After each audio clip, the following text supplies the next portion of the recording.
الحمدللہ رب العالمین والصلاة والسلام علی سید الانبیاء والمرسلین اما بعد فاعوذ باللہ من الشیطان الرجیم بسم اللہ الرحمن الرحیم۔ تمام خواتین و حضرات کی خدمت میں سلام عرض کرتے ہوئے میں عرض گزار ہوں کہ الحمدللہ جیسے کہ آپ کو معلوم ہے کہ الہادی پروگرام میں ایک ٹاپک کا انتخاب کرنے کے بعد اس پر مشتمل جو آیات قرآنیہ ہوتی ہیں ہم انہیں ذکر کرتے ہیں، جو اس سے درس نصیحت حاصل ہو رہا ہوتا ہے وہ آپ کی خدمت میں پیش کرنے کی سعادت حاصل کی جاتی ہے، اور پھر ہم مل کر کوشش کرتے ہیں کہ ان آیات سے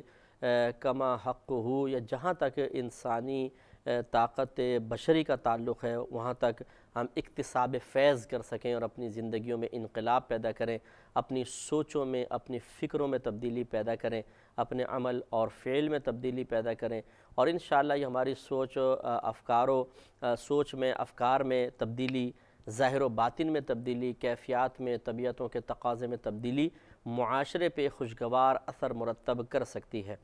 یہ کبھی بھی نہیں سوچنا چاہیے کہ جی مجھ ایک سے کیا ہوگا، میری سوچ بدل لینے سے کیا ہوگا۔ یہی سب سے بڑی میجر مسٹیک ہے کہ ہم یہ سوچ کر عمل کی طرف نہیں آتے ہیں، یہ سوچ کر ایک مثبت تبدیلی کی طرف نہیں آتے ہیں کہ مجھ سے کیا ہوگا۔ ایسا ہرگز نہ سوچیں۔ بڑے بڑے رہنماؤں کو دیکھیں، جب انہوں نے کوشش شروع کی تو اس وقت وہ تنہا تھے۔ اکثر ایسے ہی ہوتا ہے کہ وہ اپنی سوچ میں، اپنی فکر میں تنہا تھے، اپنی طبیعتوں، اپنی کیفیتوں میں تنہا تھے، اپنے اعمال و افعال میں تنہا تھے، لیکن جب انہوں نے ایک کو دعوت دی، دو کو دعوت دی، لوگوں نے ان کی پر اثر دعوت کو قبول کیا، ان کے لہجے کے اخلاص نے ان کے اندر بھی ایک انقلابی تحریک کو بیدار کر دیا، تو لوگوں نے پھر ان کی باتوں کو غور سے سنا۔ ایک شخص ملا، دو ملے، تین ملے، قافلہ بنتا چلا گیا اور ایک معاشرے کے بہت بڑے حصے پر ان کا اثر قائم ہوا۔ یہ بھی مت سوچیں، یہ بھی ہمیں ہرگز نہیں سوچنا چاہیے کہ ایک ساتھ پوری دنیا بدل جائے۔ ایک ساتھ ہی اگر دنیا بدلنا ہی اللہ تعالیٰ کی مشیت کے تحت ہوتا تو رب کریم کے لیے کیا مشکل تھا۔ انبیاء علیہ السلام بھیجے بغیر بھی وہ سب کو ایک ہی کیفیت، ایک ہی طبیعت، ایک ہی ذہن پر پیدا فرما دیتا، سب کے سب پاکیزہ ذہن ہوتے، پاکیزہ طبیعت ہوتے، نہ کوئی برائی کا خیال آتا، نہ کوئی برائی کی طرف مائل ہوتا۔ یہ پاسبل تھا۔ فرشتے بھی تو اللہ نے پیدا کیے ہیں، سب ایک سوچ پر ہیں، سب نیک، سب پرہیزگار، سب معصوم عن الخطا۔ اللہ تعالیٰ انسانوں کو بھی ایسا پیدا کر سکتا تھا، اس کے لیے کیا پرابلم تھی؟ لیکن اللہ تبارک و تعالیٰ نے سب کو مختلف کیفیات پہ پیدا کیا۔ ہر دور میں کرپشن ہوتی رہی، ہر دور میں برائیاں عام ہوتی رہیں، ہر دور میں کبھی بھی ایسا نہیں ہوا کہ پورا کا پورا معاشرہ سنور گیا ہو۔ حتیٰ کہ ہمارے نبی کریم صلی اللہ علیہ وسلم کے دور اقدس میں آپ کی تبلیغ کامل کے باوجود، آپ کی شخصیت کے بے حد پر اثر ہونے کے باوجود بھی ہم یہ دیکھتے ہیں کہ لاکھوں کفار ایمان لانے کی سعادت سے محروم رہے، ہزاروں منافقین جہنم واصل ہوئے، اور بہت ساری برائیاں اس معاشرے میں پھر بھی باقی رہیں۔ لیکن بات وہی ہے سمجھانے والی کہ یہ تو سوچے ہی نہیں کہ جی پورا معاشرہ سنورے گا تو کریں گے۔ ہر شخص اگر یہ سوچ لے کہ جی ہم اپنے اطراف میں بس تبدیلی تھوڑا سا لانے کی کوشش کریں گے، سب سے پہلے اپنی طبیعت میں، پھر باہر، تو انشاءاللہ کچھ نہ کچھ 10، 12، 14، 16، 18 اگر ہم اپنی زندگی میں 10، 12 لوگوں کی اصلاح بھی کرنے میں کامیاب ہوئے، ان کی سوچیں، ان کی طبیعتوں میں انقلاب پیدا کرنے میں کامیاب ہو گئے، تو میرے خیال میں بہت بڑی کامیابی ہے۔ اسی طریقے سے ابھی آیات قرآنیہ جیسے ہم آپ کی خدمت میں عرض کرتے ہیں، ان میں موجودہ اچھی باتیں، اچھے نکات آپ کی خدمت میں کھول کر پیش کرتے ہیں۔ اس کی وجہ یہی ہے کہ ہم بھی اس سے اکتساب کریں، اپنے ذہن کو بدلیں، آپ کی خدمت میں پیش کر کے آپ کو بھی تبدیلی سوچ کی مثبت دعوت دیں، اور آپ اس دعوت کو آگے منتقل کر کے اس معاشرے کو ایک بہترین معاشرہ بدلنے میں اپنا کردار ادا کریں۔ ضروری نہیں ہے کہ آپ کے کردار ادا کرنے کے بعد متوقع رزلٹ بھی حاصل ہو جائے، ہمیں اس کی پرواہ نہیں ہے۔ بس ہمیں اپنا ایک اچھا مشن بنانا ہے اور اس مشن کے ساتھ وابستہ رہنا ہے ساری زندگی۔ اگر مجھے ساری زندگی کامیابی نہیں ہوتی اور کوئی مجھ سے کہے کہ آپ کے اس مشن سے وابستہ رہنے کا آپ کو کیا فائدہ ہوا، کامیابی تو ہوئی نہیں، تو میں کہوں گا کہ میری کامیابی سب سے بڑی یہ ہے کہ میں نے اپنی پوری زندگی ایک مثبت کام کے ساتھ وابستہ رہ کر گزاری، یہی میری سب سے بڑی کامیابی ہے۔ انبیاء علیہ السلام اسی سوچ کے ساتھ آئے ہیں۔ یہ کوئی نئی سوچ نہیں ہے، یہ کوئی میری انفرادی سوچ نہیں ہے، نہ میں اس کا کریڈٹ خود لینا چاہتا ہوں کہ میں دیکھیں کتنی اچھی سوچ کا حامل ہوں۔ یہ تو انبیاء علیہ السلام کے نالین پاک کا صدقہ ہے جو ہم کو ملا ہے۔ نبیوں کو اللہ نے ایک مشن کے ساتھ بھیجا، انہوں نے تبلیغ دین کی، کوئی ایمان لایا بہت اچھی بات، نہیں لایا انہوں نے پرواہ نہیں کی، وہ پوری زندگی اپنے مشن کے ساتھ وابستہ رہے، حتیٰ کہ نتیجہ کیا نکلا کہ بسا اوقات یہ بھی سامنے چیز آئی کہ نبی کریم صلی اللہ علیہ وسلم نے ارشاد فرمایا کہ بعض انبیاء علیہم السلام بروز قیامت اس طرح آئیں گے کہ ان کے ساتھ فقط ایک امتی ہوگا، صرف ایک امتی جو ایمان لایا ہوگا، باقی سب کے سب کافر و مشرک تھے، سب کے سب جہنمی تھے۔ لیکن کیا انبیاء علیہ السلام نے لوگوں کی اس بے رغبتی کے باوجود، اس بے رخی کے باوجود، اس بے مروتی کے باوجود اپنے مشن کو چھوڑا؟ ہرگز نہیں۔ بس یہی اصل بات ہے، ایک اچھی چیز کا انتخاب کر لیں، ایک چیز کو پہلے اچھی طرح پرکھ لیں، ہر پہلو سے غور کر لیں، اس کے بارے میں اچھی طرح مشاورت کر لیں، سنجیدگی اختیار کریں۔ جب آپ دیکھیں چیز ٹھیک ہے تو آپ پوری زندگی بس اس کے فروغ کے لیے کام کرنا ہے۔ کامیابی ہوتی ہے تو اللہ کا ایک اور انعام ہے، کامیابی نہیں ہوتی تو ایک اچھے کام سے وابستگی کو ہی اللہ کا بہت بڑا انعام تصور کرتے ہوئے زندگی اسی طرح گزار دی جائے، بہتر ہے۔ تو خضر علیہ السلام کا واقعہ چل رہا تھا، موسیٰ علیہ السلام اصل میں ہمارے ٹاپک ہیں۔ آپ خضر علیہ السلام کے پاس پہنچے اور ان سے کہا کہ جو پوشیدہ علوم اللہ نے، جو بھی علم اللہ نے آپ کو سکھایا اس میں سے کچھ مجھے بھی حصہ عطا فرمائے۔ تو انہوں نے بہرحال کچھ شرائط طے کر کے کہ آپ مجھ سے سوال نہیں کریں گے، اور جب تک کہ میں آپ کو خود ذکر نہ کر دوں آپ بولیں گے نہیں۔ انہوں نے کہا ٹھیک ہے، میں آپ کے ساتھ اسی طرح خاموشی سے چلتا رہوں گا۔ اب یہ یہاں پہ کشتی کے پاس پہنچے، دونوں کو انہوں نے کشتی میں لوگوں نے بٹھایا اور بالکل پیسے وغیرہ کوئی طے نہیں کیے۔ لیکن کچھ آگے جا کر حضرت خضر علیہ السلام کے پاس ایک چھوٹی کلہاڑی تھی، وہ آپ نے اندر سے نکالی اور مار کے اس کے 2 تختے باہر نکال دیے اور توڑ دی۔ اس پر موسیٰ علیہ السلام جلال میں آئے، قال، آپ نے فرمایا، اخرقتھا، کیا آپ نے اس کشتی کو پھاڑ دیا، لتغرق اہلھا، تاکہ آپ اس کے کشتی والوں کو دریا میں غرق کر دیں؟ لقد جئت شیئا امرا، بے شک آپ بہت بڑی بری چیز لے کر آئے ہیں، یعنی آپ نے بہت برا کیا، ایسا آپ کو نہیں کرنا چاہیے تھا۔ تو یہ وہی بات ہے کہ انبیاء علیہم السلام کسی بھی برائی کو دیکھ کر رک سکتے ہی نہیں ہیں۔ اللہ تعالیٰ نے ایسی ان کو ایک تو طبیعت ایسی دی ہوتی ہے، ان کی فطرت ہی ایسی بنائی ہوتی ہے کہ گندگی پسند ہی نہیں ہوتی، بالکل ناجائز چیز کو برداشت ہی نہیں کرتے ہیں، اور اسی طرح ان کا فرض منصبی بھی یہ ہوتا ہے، ان کو منصب یہ دیا جاتا ہے، اس کا تقاضا یہ ہوتا ہے منصب کا کہ فوراً کسی کی گرفت کریں اور برائی کو روکنے کی کوشش کریں۔ اگرچہ موسیٰ علیہ السلام یہ کہہ چکے تھے ٹھیک ہے میں آپ سے سوال نہیں کروں گا، کسی چیز پر گویا کہ اعتراض نہیں کروں گا، لیکن جب اس طرح کا معاملہ دیکھا تو آپ کی مکمل توجہ اب اس طرف تھی کہ یہ ناجائز ایک کام ہوا ہے، بظاہر ایک غلط کام ہوا ہے، وہ چیز اس چیز کی طرف توجہ نہ رہی کہ میں کس طرح میں نے کہا تھا،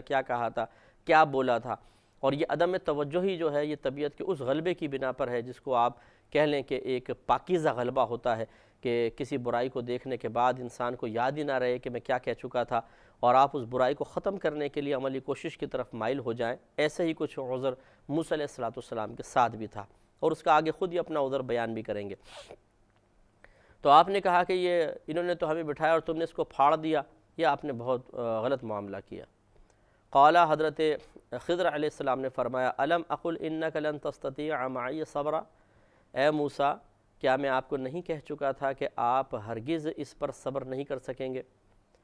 اب موسیٰ علیہ السلام کی توجہ دوبارہ اس سابقہ وعدے کی طرف چلی گئی۔ قال، آپ نے فرمایا، لا تؤاخذنی بما نسیت، آپ اس چیز پر میری گرفت نہ فرمائیں کہ جس کو میں بھول چکا تھا۔ یہ دیکھیں عذر ہے کہ میری توجہ اس طرف نہیں رہی تھی،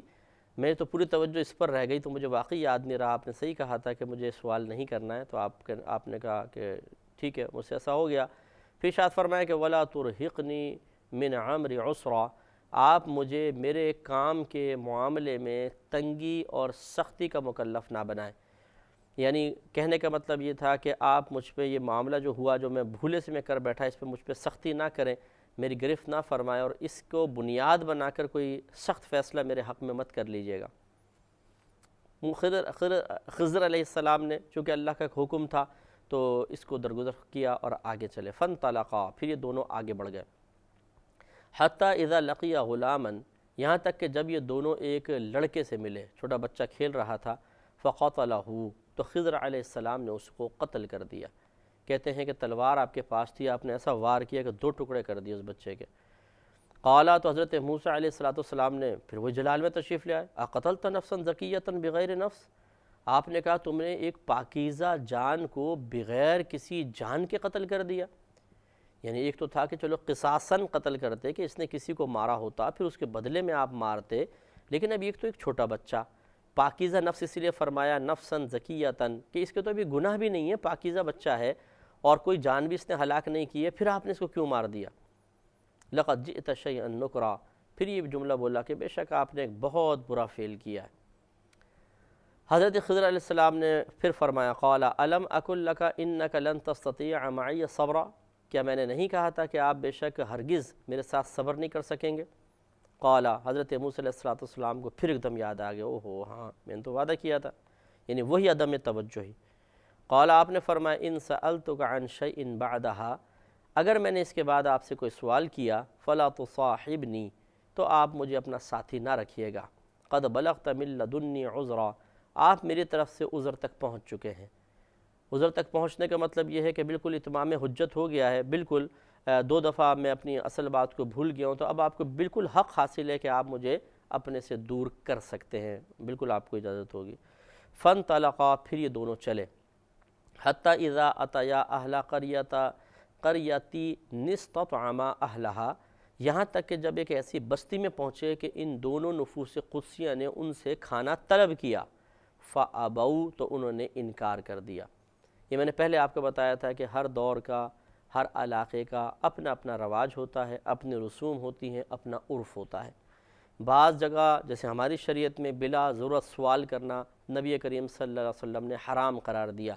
یہاں تک کہ ارشاد فرمایا کہ جو بلا ضرورت سوال کرے گا وہ بروز قیامت اس حال میں آئے گا کہ اس کے چہرے پر گوشت نہیں ہوگا، جھڑ جائے گا سارا گوشت۔ تو یہ جو پیشہ ور بھکاری ہیں ان کے ساتھ یہی حشر ہوگا اگر وہ توبہ نہیں کریں گے تو۔ لیکن اور نبی کریم اور بلکہ سرکار مدینہ صلی اللہ علیہ وسلم سے جب پوچھا گیا رسول اللہ، آپ نے فرمایا ہے کہ جو بلا ضرورت سوال کرے گا اس کے ساتھ ایسا ہوگا۔ تو ضرورت کا درجہ کیا ہے جس میں سوال جائز ہے؟ اب اندازہ کریں، سرکار صلی اللہ علیہ وسلم نے فرمایا کہ ضرورت کا درجہ یہ ہے کہ تمہارے پاس اگلے وقت کا کھانا بھی نہ ہو، تب تم مانگ سکتے ہو۔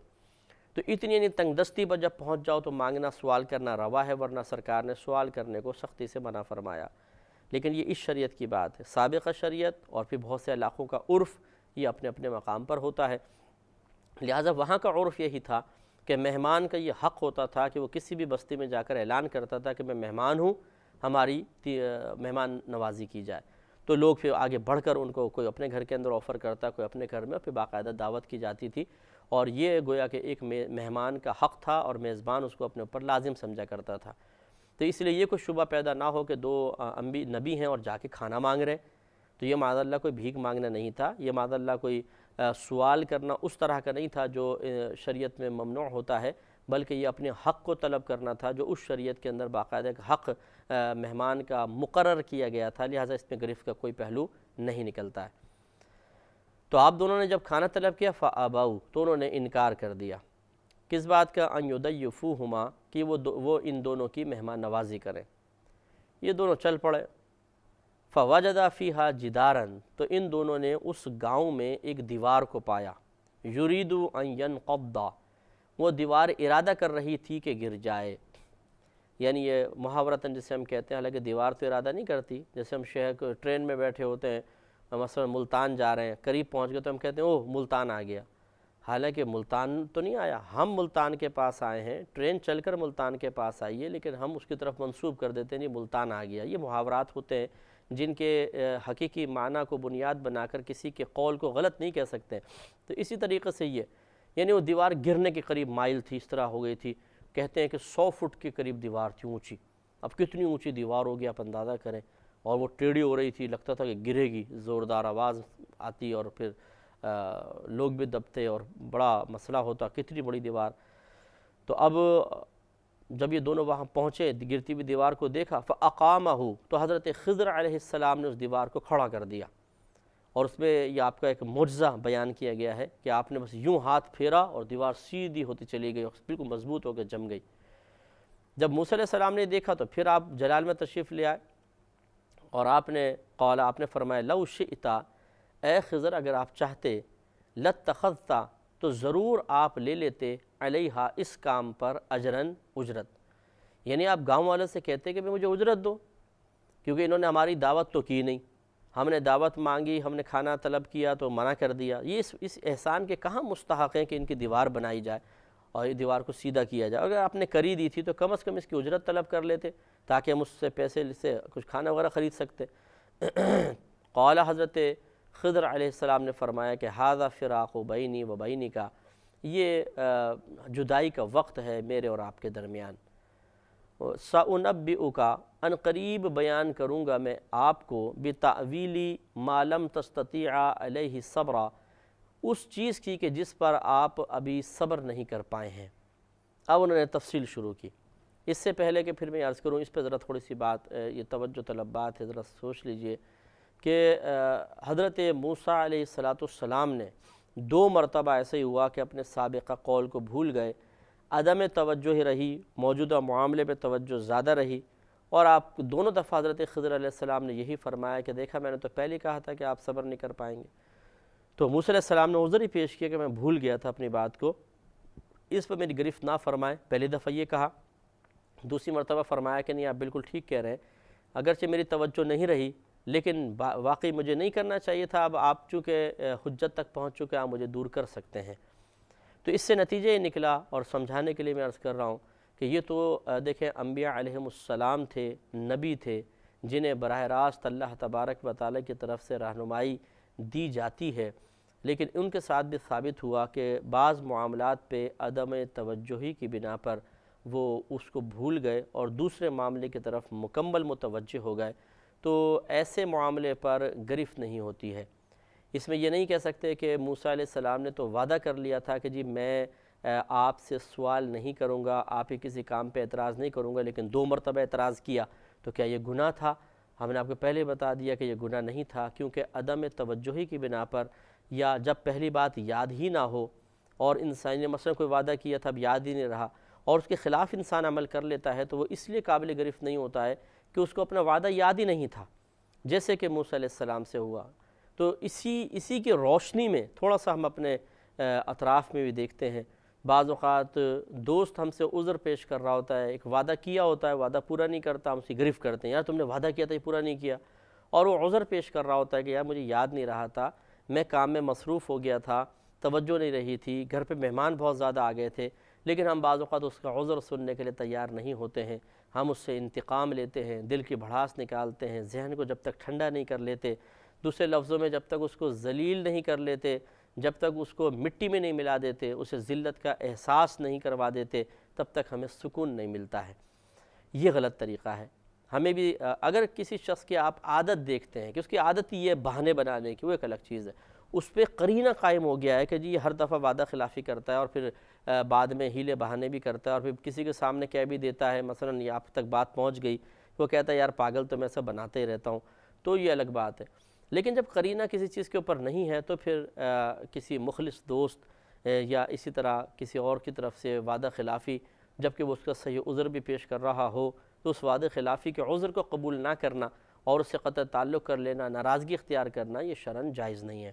یوں ہی شوہر جب بیوی سے عذر خواہی کر رہا ہو، بیوی شوہر سے عذر خواہی کرے، اولاد ماں باپ سے کرے، ماں باپ اپنے اولاد سے عذر خواہی کریں، تو ایک دوسرے کی ان چیزوں کو قبول کرنا چاہیے. ہر چیز پہ گرفت نہیں ہوتی ہے، ہر چیز پہ انسان کو اس کی غلطی پر ذلیل نہیں کیا جاتا ہے. وہ بھی ایک بشر ہے، یہ سوچتا ہے کہ تم سے کیوں یہ غلطی ہوئی، یہ تو بہت بڑی بیوقوفی ہے. کیا ہم سے غلطی نہیں ہوتی؟ اگر کل بالفرض عدم توجہی کی بنا پر خود ہم سے یہ غلطی ہو جائے اور اسی شخص سے کیے ہوئے وعدے کو ہم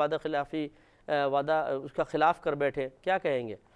اب تو یہ کہیں گے نا یار میرے ساتھ عذر تھا، اور ہم چاہیں گے یہ کہ وہ میرے اس عذر کو قبول کر لے اور مجھے وعدہ خلاف نہ کہے، مجھے بے وفا نہ کہے، مجھے مطلب غبی نہ کہے، بھولنے والا نہ کہے، کوئی غلط بات مطلب بہرحال میرے بارے میں نہ کہے جو مجھے ناگوار گزرے. تو یہی چیز اپنے مسلمان بھائی کے لیے بھی ہمیں پسند کرنی چاہیے. اس لیے تمام دیکھنے والوں سے گزارش ہے کہ اگر کوئی شخص آپ سے وعدہ کرتا ہے اور پھر وہ صحیح عذر پیش کر رہا ہے، قسمیں کھا رہا ہے کہ میں یہ وعدہ اس لیے پورا نہیں کر سکا کہ یہ میرے ساتھ عذر ہو گیا تھا، تو اس عذر کو قبول کرنا واجب ہے. اگر اس پہ کوئی ظاہری قرینہ ایسا نہ ہو، کہ ظاہری علامت ایسی نہ ہو کہ جو اسے واقعی جھوٹا قرار دے رہی ہو،